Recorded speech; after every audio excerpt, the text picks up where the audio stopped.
ओम नमो भगवते वासुदेवाय नमः। नमस्कार। मैं ज्योतिषाचार्य वरुण प्रकाश ज्योतिष के आज के संस्करण में आपका स्वागत करता हूँ। हमारे सनातन परिवार के भाई बंधुओं, आपका दिन हमेशा अच्छा हो। ईश्वर का आशीर्वाद आप पे हमेशा बना रहे। बहुत रिक्वेस्ट आया मेरे पास व्हाट्सएप नंबर पे, फेसबुक पे, इंस्टाग्राम पे, ट्विटर पे, हर जगह कि बिहार की राजनीति पे कुछ हमको बताइए। जब मैंने प्रिडिक्शन किया था लोकसभा चुनाव के बारे में या जम्मू कश्मीर हरियाणा के चुनाव के बारे में, महाराष्ट्र और झारखंड के चुनाव के बारे में, दिल्ली के चुनाव के बारे में, वह हमारे चैनल पे आप जाकर देख सकते हैं। हमारा प्रिडिक्शन 100% सही हुआ था।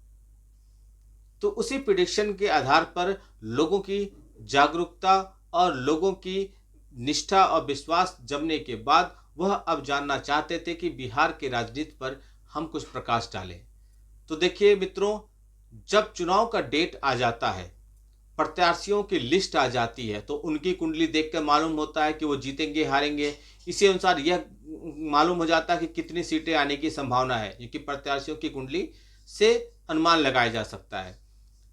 चुनाव की तारीख से यह मालूम चलता है कि कौन सी तारीख पे चुनाव पड़ेगा, तो किस राशि का सहयोग करेंगे, और जिस दिन वोटों की गिनती होती है उसका भी बड़ा योगदान होता है। अभी इसमें समय है, चुनाव लगभग अक्टूबर और नवंबर में होने की संभावना है, तो बहुत समय है। लेकिन जो आज की ग्रहों की स्थिति है, आज की जो परिदृश्य बन रही है, उसके अनुसार मैं देखूं तो आपको बताऊं गणना करके कि कैसा अनुमान लगाया जा सकता है। बाकी 100% चुनाव के तिथि डिक्लेयर होने के बाद ही आपको पता चल पाएगा, क्योंकि कौन कितनी सीटें जीतेगी, कौन किसी पार्टी को कितने सीट आएंगे, वह वहां पे लड़ने वाले प्रत्याशी के कुंडली पर निर्भर करता है।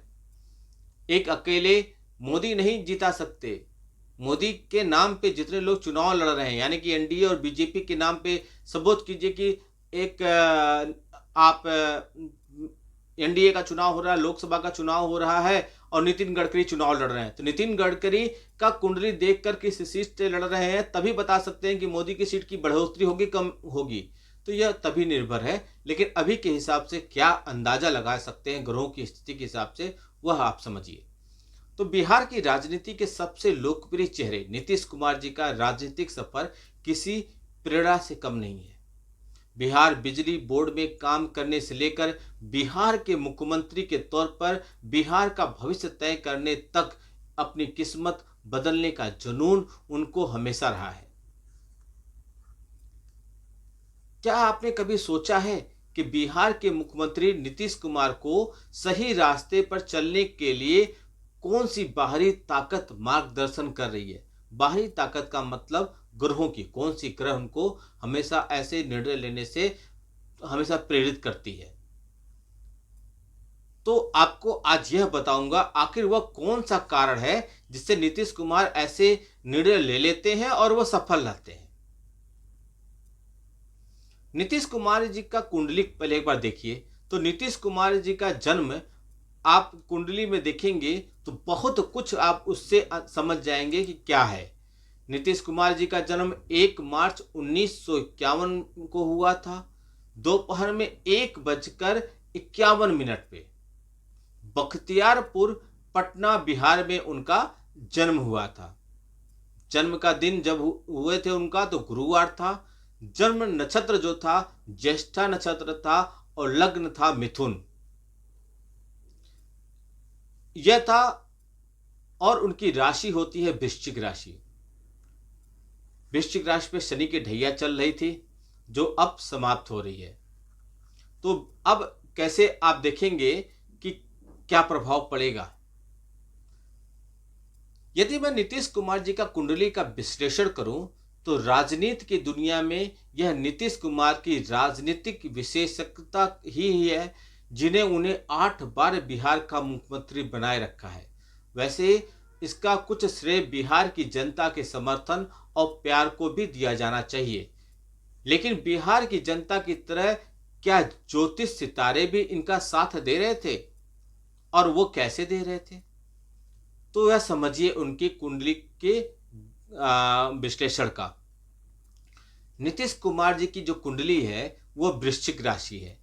बिहार के मुख्यमंत्री नीतीश कुमार को भावनात्मक रूप से पहलू से बहुत शुरुआत करें तो वृश्चिक राशि की चंद्र राशि में उनका जन्मजात शक्ति जुनून और दृढ़ संकल्प देता है। अब यही शक्ति नीतीश कुमार की राजनीतिक बाधाओं से निपटने से पहले कहीं ज्यादा मजबूत बनाकर उभरने में उनको मदद करता है। अपने 4 दशकों की राजनीतिक सफर में नीतीश कुमार को कई तरह की परेशानियों का सामना करना पड़ा, जैसे बिहार की कानून व्यवस्था की समस्या, गरीबी और वहां जो जंगल राज था उससे निपटना। लेकिन यह उनकी ताकत और दमदार व्यक्तित्व का परिणाम था कि वह इस पे सफल रहे। शराबबंदी जैसे बिहार में शराबबंदी जैसे कठिन कानून ला पाए।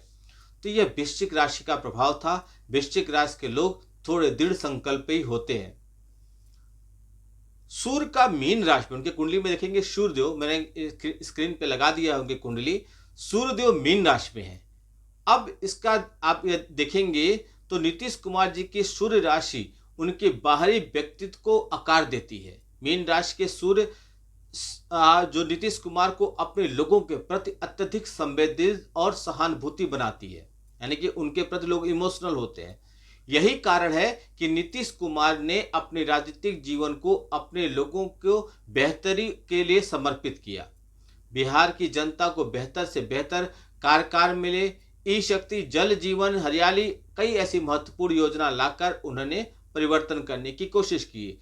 उनकी सूर्य राशि के कारण ही राजनीतिक प्रतिभा का कोमल पक्ष सामने आता है। मिथुन लग्न है तो लग्न का क्या प्रभाव पड़ रहा है? तो ज्योतिष की दुनिया में मिथुन लग्न वाले व्यक्ति को दोहरे स्वभाव का माना जाता है। मिथुन लग्न के कारण नीतीश कुमार ने अपने राजनीतिक सफर में भी कई विशेषता का प्रदर्शन किया है। वर्षों से नीतीश कुमार बिहार के मुख्यमंत्री के पद पर सुरक्षित रहते हुए कई दोहरे स्वभाव का उपयोग कर चुके हैं।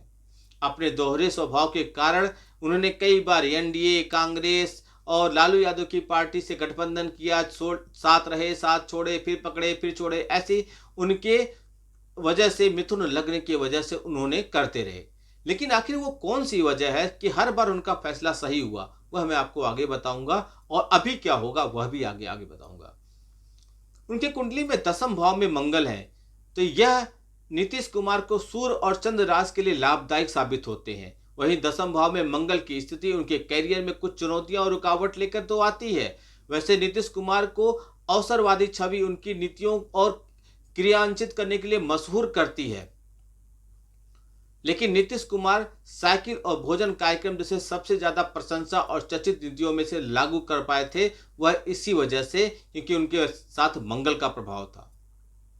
उनके कुंडली में नीच भंग का राजयोग है। ज्योतिष कारक नीच भंग का राजयोग है। नीच भंग का राजयोग ने नीतीश कुमार के लिए भाग्य विधाता का काम किया है। एक छोटे से गांव में आरामदायक जीवन जीने का सपना लेकर आने वाले नीतीश कुमार ने बिहार राज्य विद्युत बोर्ड में नौकरी हासिल की। लेकिन यही नहीं, नीच भंग राजयोग ने अपनी भूमिका निभाई और नीतीश कुमार जी को राजनीति की दुनिया में उतार दिया। हालांकि नीतीश कुमार के लिए राजनीति सफलता का यह रास्ता आसान नहीं था। उनके राजनीतिक जीवन में उतार चढ़ाव आए, लेकिन वह नीच भंग राजयोग का प्रभाव था कि वह आज अपना प्रभाव दिखा पा रहे हैं। 10वें भाव में, उनके 10वें भाव में शुक्र का होना, यह भी उनके लिए शुभ कारक था, है मतलब उनकी कुंडली में है ही। नीतीश कुमार जी की कुंडली के 10वें भाव में शुक्र बैठे हैं। ज्योतिष दृष्टिकोण के अनुसार से यह स्थिति नीतीश कुमार के राजनीतिक कैरियर को सकारात्मक रूप से प्रभावित करती है। खासकर बिहार के मुख्यमंत्री के रूप में शुक्र का मजबूत प्रभाव नीतीश कुमार को प्रशासन पर अच्छा नियंत्रण रखने और जनता की भलाई के लिए काम करने के लिए प्रोत्साहित करता है। लेकिन अभी का जो ग्रहों की स्थिति बनेगी, जब चुनाव होगा अक्टूबर-नवंबर में, तो उसी समय शनि का गोचर हो चुका रहेगा, बृहस्पति का गोचर हो चुका रहेगा और राहु और केतु का भी गोचर हो चुका रहेगा, और छोटे छोटे ग्रहों का भी गोचर होगा। सबसे ज्यादा प्रभावशाली शनि, राहु और केतु और बृहस्पति हैं। तो इन सब गोचर के हो जाने से और उसके बाद जब चुनाव होगा तो आप देखेंगे कि नीतीश कुमार जी का जो राजनीतिक भविष्य होगा, उनके कुंडली में शुक्र, शनि, बुध द्वारा निर्मित मजबूत राजयोग जो मजबूत उनका मौजूद है, उन सभी चीजों में प्रभाव दिखेगा। उनके सभी ग्रह बुध ग्रह से परिचित है, और जो मैं आपको बताया शुक्र शनि ये सारे बुध ग्रह के मित्र हैं, लग्न के स्वामी है बुध। इस समय यह राजयोग का प्रभाव वास्तव में बहुत अच्छा है और लंबे समय तक चलने वाला है। शनि उन्हें जीवन में करियर और स्थिरता प्रदान करेंगे। नीतीश कुमार ज्योतिष विश्लेषण के अनुसार शुक्र उन्हें करियर में खुद को विशिष्ट रूप से प्रस्तुत करने में मदद करेंगे। मंगल उन्हें अपने काम के प्रति अत्यधिक भावुक व्यक्ति बनाएंगे और उन्हें सफलता भी थोड़ी थोड़ी देंगे। नीतीश कुमार कुंडली विश्लेषण के अनुसार वर्तमान में वे राहु की महादशा से गुजर रहे हैं और शुक्र की अंतर्दशा उनके साथ चल रही है और शुक्र उनके कुंडली में अच्छी जगह बैठे हैं, इसलिए स्थिरता उनके पक्ष में ज्यादातर दिख रहा है अभी वर्तमान ग्रहों की स्थिति के हिसाब से। जब चुनाव का डेट आएगा तब तक बड़े बड़े ग्रहों का गोचर हो चुका रहेगा, तब मैं अध्ययन करके आपको बताऊंगा कि क्या होगा। लेकिन अभी का जो परिदृश्य बन रहा है कि नीतीश कुमार जी का प्रभाव अच्छा रहेगा। लोकसभा में भी जो सरकार चल रही है केंद्र में, उन सरकार को चलने में भी नीतीश कुमार जी का योगदान है।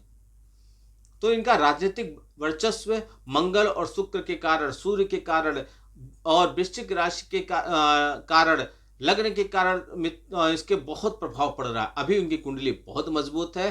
फिलहाल अभी तक उनको किसी भी तरह से राजनीतिक उथल पुथल देखने की परिदृश्य नहीं दिख रही है। चुनाव के समय कठिन चुनाव होंगे, टक्कर वाला चुनाव होगा, लेकिन मैं उसका क्या निष्कर्ष आएगा वह आपको मैं चुनाव के डेट आने के बाद ही बता पाऊंगा। आपका दिन शुभ हो। भगवान भोलेनाथ का आशीर्वाद बना रहे आपके ऊपर। नमस्कार। जय श्री राम।